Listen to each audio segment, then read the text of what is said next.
to your daily dose of theological German. We are on installment number 10 of the Evangelist John, which is excerpted from Ziefle's Graded Reader. His guilt, his, again, still being here, the Jew in the abstract we're talking about. Well, you know, go back and watch the other episodes. I shouldn't have to keep on explaining it over and over and adding minutes and minutes and minutes to these things. I'm still adding minutes. Okay, his guilt, which Der Christus, meaning the Christ, but we'll probably, in English, if we use Christ like this, we just leave off der, we would leave off the. You could say the Messiah, or you might just say Christ. Because for some reason we like to treat Christ as if it's a name. I don't know why we do that, but in any case. His guilt, which Christ from him takes. Okay, so you see here, we had this yesterday as well, where Schlatter likes to put a little prepositional phrase modifying the subject before he actually gets to the verb, the conjugated verb for the main clause, which then appears here. So this is technically second position, as we saw yesterday. This verb here, which is normally nehmen, is going to be at the end of the clause because it is in a subordinate clause which modifies the subject, his guilt. So hopefully that makes sense, and we talked a bit about that yesterday as well.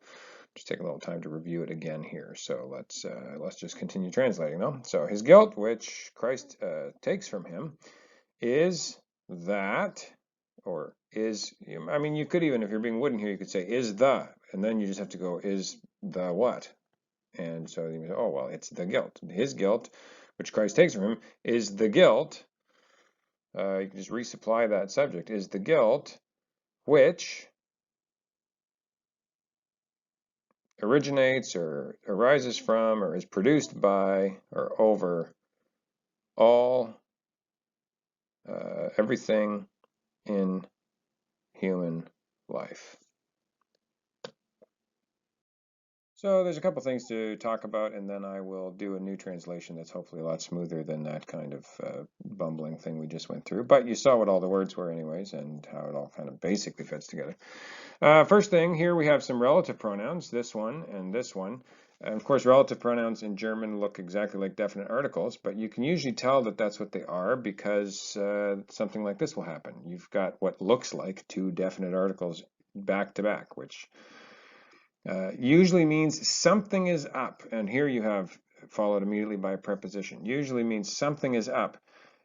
However, in some cases it could still be a definite article if what happened was the noun that belonged to it has been dislocated by some kind of another modifying phrase, and that does happen sometimes. But the point is, you see this and you go, oh, something's up, I got to figure out what's happening, and I might not just want to translate that as a definite article. And so in these cases, both of these cases, it's actually relative.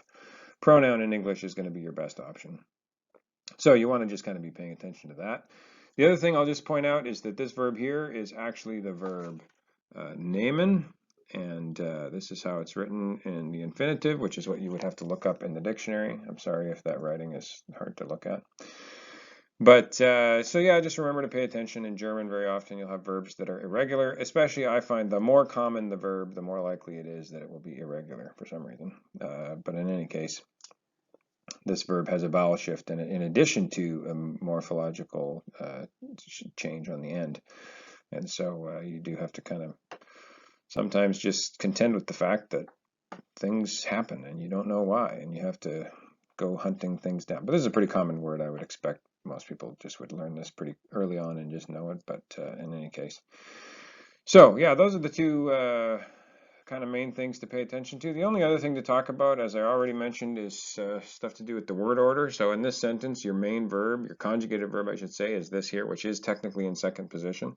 And then you have another verb down here, which is in a subordinate clause, and you have this verb here, nehmen, which is also in a subordinate clause, and those are modifying guilt in various ways. And so that's kind of how this sentence all gets put together.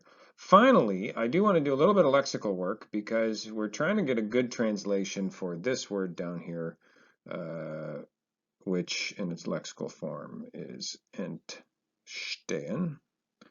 And when you look this word up in the dictionary, I mean, there's a variety of options. The kind of default thing you might think, just even from looking at it, entstehen, right? Like related to the word stehen. And so you might think, well, this is just something like arises or something like that. The problem is you've got to think of the nuance here because of the where it's used. And so you have this prepositional phrase, over everything in the human life. And you're talking about guilt. So guilt does something like arising over everything in the human life.